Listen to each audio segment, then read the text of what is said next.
आप सभी का स्वागत है तारा टेक एजुकेशन चैनल पर।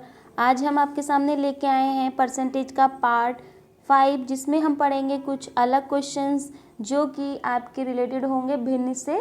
ठीक है, फ्रैक्शंस के थ्रू ही आप कर पाएंगे। ठीक है, तो बिना देरी के स्टार्ट करते हैं। और इससे पहले वाली वीडियो आप ज़रूर देखें ताकि आपको कोई दिक्कत ना आए, है ना। स्टेप बाय स्टेप चलेंगे तो आपका थोड़ा सा समझने में आसानी रहेगी। ठीक है, तो हम स्टार्ट करते हैं।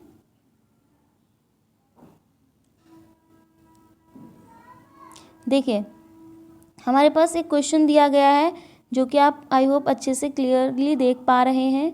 ठीक है, इसमें दिया गया है एक संख्या का 12.5%, यानी कोई भी संख्या है उसका 12.5% किसके इक्वल है, 80 के। तो आपको पता है 12.5% को हम फ्रैक्शन में क्या लिखते हैं, 1/8 लिखते हैं। ये आपको अच्छे से पता है ना, ये तो लिखते हैं।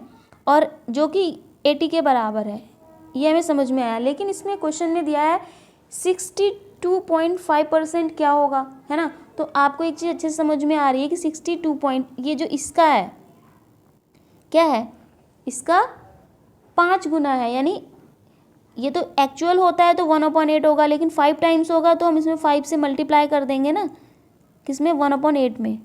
ठीक, तो आपको पता है कि सिंगल जो 1/8 था वो इतना था 80, तो 5 टाइम्स करने के लिए इधर भी तो हमें 5 से मल्टीप्लाई करना पड़ेगा। तो यहाँ पे हम सिंपल 80 कर देंगे। ओके, अब आपको पता चल गया यही वैल्यू तो हमारी है 62.5, है ना। जब करेंगे इसको तो आपको पता है यही आएगा। तो यहाँ पे हम इसको सॉल्व करेंगे तो कितना आ जाएगा, 400। ठीक है, 400 आ जाएगा। अब इसमें यही पूछा था कि ये क्या है, तो यही जो हमारी वैल्यू है, ये वैल्यू ही तो हमारी 62.5 है, तो ये इसके इक्वल है। तो ये आंसर हो गया। देखिए कितना इजी हो गया, है ना। चलिए नेक्स्ट क्वेश्चन पे चलते हैं। ठीक है, नेक्स्ट क्वेश्चन इस तरह से है कि एक संख्या का 42.8%, ठीक है, तो ये दिया गया है और उस संख्या में जोड़ने पर, तो पहले तो 42.85 पता होना चाहिए। तो ये आपको पता है 4 बटे क्या होता है, 4/7 होता है। ठीक है, ये कितना होता है, 4/7। जो हमारा 42.85 आएगा वो 4/7 होता है। आपको अच्छे से पता है किस तरह से लेके आए थे हम, है ना, 4/7 कैसे आया था। ठीक, तो इसको हम लिख लेंगे 4/7। ठीक है, 4/7।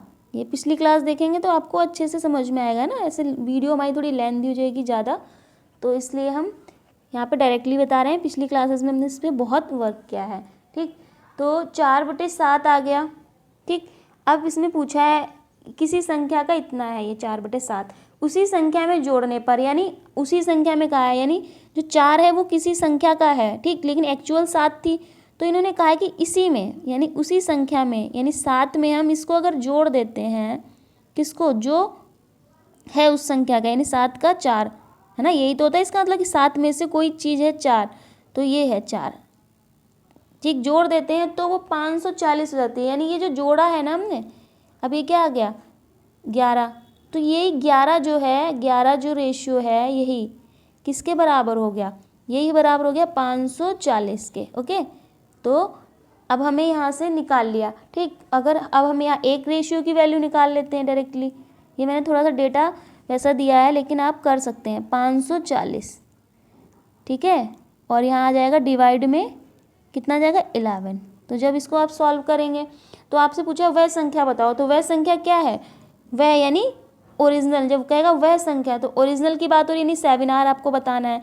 तो 1R बराबर 540/11 है, तो 7R क्या हो जाएगा, 540/11 इंटू फ्रैक्शन में लिखेंगे 7। इसको आप सॉल्व कर लीजिए, सिंपली आ जाएगा। यहाँ डेटा आपको इतना टफ नहीं आएगा, है ना। तो अच्छे से आई होप समझ में आया होगा। इसमें ये बोला है कि जो संख्या है, यानी 7 की 4 हमारा ये है, 7 में से 4 ही तो हुआ एक तरह से। तो जो इन दोनों को हम जोड़ेंगे तो, यानी 7 ओरिजिनल में हम 4 जोड़ दें तो वो 540 होती है। तो हमने यहाँ से निकाल लिया। देखिए कितना ईजी हो गया। ठीक है, फ्रैक्शन से। ठीक है, नेक्स्ट क्वेश्चन पे चलते हैं। देखिए इसमें लिखा है किसी संख्या का 54.54। अब आपको ये पता है 54.54 अब किसकी तरह लग रहा है, आपको पता है दोनों डेटा। एक चीज़ आपको पता ही है कि 1/11 क्या होता है, अगर रेशियो होता है वो होता है 0, ठीक है, इसके बराबर होता है, ठीक, यही तो होता है, ये परसेंट है ना। तो अब आपको यहाँ क्या लग रहा है, 6 टाइम लग रहा है, तो यानी ये क्या है 6/11 है ना ये, इसका मतलब यही तो हुआ। ये तो आपको ओरिजिनली याद था, है ना। तो ये हमारा क्या हो गया 6/11, क्या हो गया ये 6/11। तो देखिए इसमें बहुत ही आसान है, आप इसको कर सकते हैं 6/11 डायरेक्टली ले लीजिए 6/11। ओके 6/11 हमने ले लिया है। अब पूछा है उस संख्या का 14.28 बताइए, ठीक है। तो ये तो हमें दे दिया गया है, कितना है 36 है, ठीक है 3600, ठीक। तो अब आप इसमें एक रेशियो निकाल लीजिए, एक रेशियो निकालेंगे यहाँ से देखिए, तो इधर जाएगा तो 3600 तो 3600 ही रहा, है ना। और ये 11 ऊपर चला जाएगा और 6 आ जाएगा, क्या हो जाएगा नीचे, ठीक। तो जब कट करेंगे तो 600, ठीक है, तो कितना जाएगा 6600 आ जाएगा, है ना। 6600 इतना आ गया। 1 रेशियो की वैल्यू आ गई। अब आपसे पूछा है 14.28। अब आपको पता है 14.28 क्या होता है 1/7, है ना। तो इसको हम लिख देते हैं 14 पॉइंट, इसकी वैल्यू पूछी है तो कोई दिक्कत नहीं है, 1/7 होता है, ये हमें पता ही है ना। तो एक रेशियो की वैल्यू इतनी है, कितनी 6600। तो 1/7 रेशियो की वैल्यू कितनी हो जाएगी 6600, ठीक है, इंटू 1/7, यही तो होगा।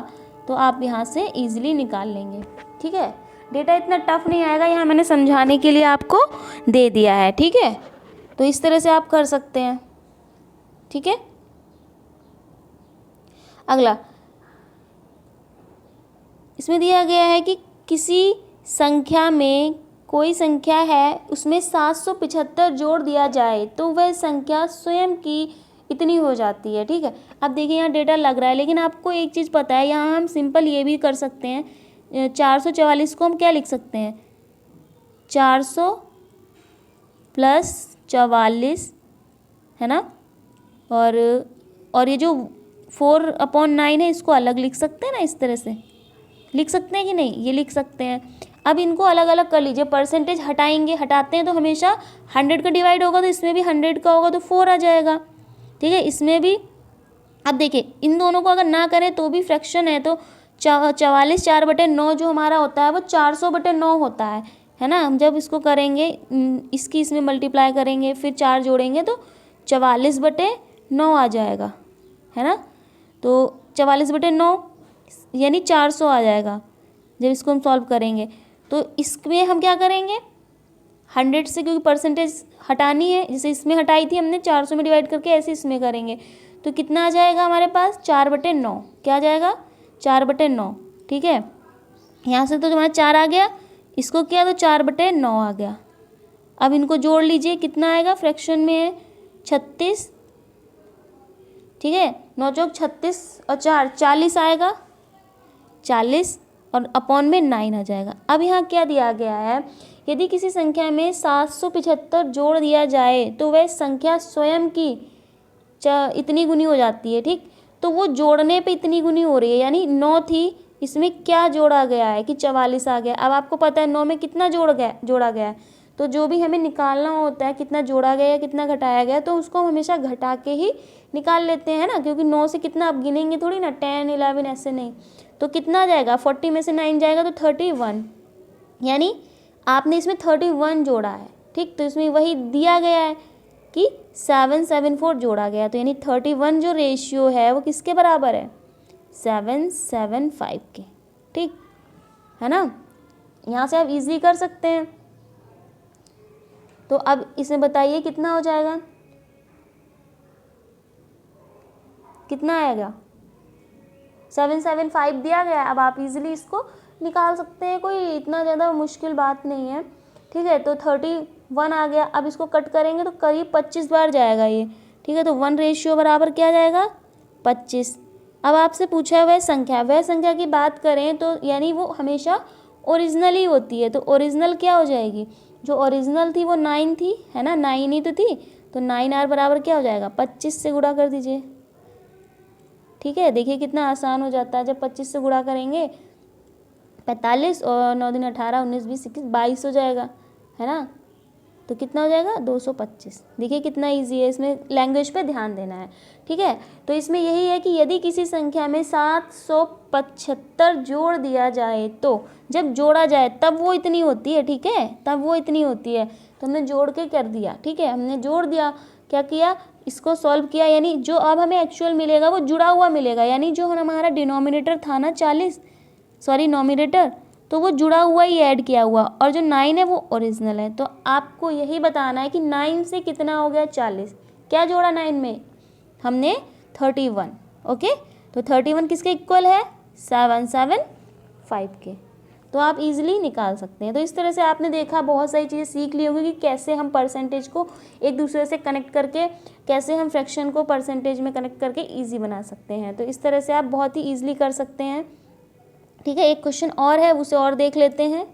ठीक है, यदि किसी संख्या का 12% उसी संख्या से घटा दिया जाए। अब देखिए, आपको पता है यहाँ कोई दिक्कत वाली तो बात है नहीं, है ना। अब क्या है, 1/8 हमें पता है। ओके, 1/8 हमें पता है कितना होता है, 12.8। अब इसमें कहा है कि उसी संख्या में से घटाने पर, अब ये तो हमारी ओरिजिनल है, यानी कहा इसको घटाने पर, ये जो है इसी संख्या में से घटाने पर, तो 7R की बात हो रही है, यानी 8 में से 1 घटा दिया जाए तो हमें क्या मिल रहा है, तो हमें मिल रहा है 2590। ओके, तो इतना हमें मिल रहा है। तो अब इसको आप सॉल्व कर लीजिए।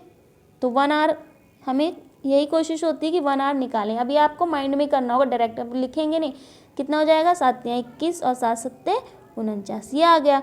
अब वह संख्या बतानी, वह संख्या का मतलब ओरिजिनल, तो 8R बताना है।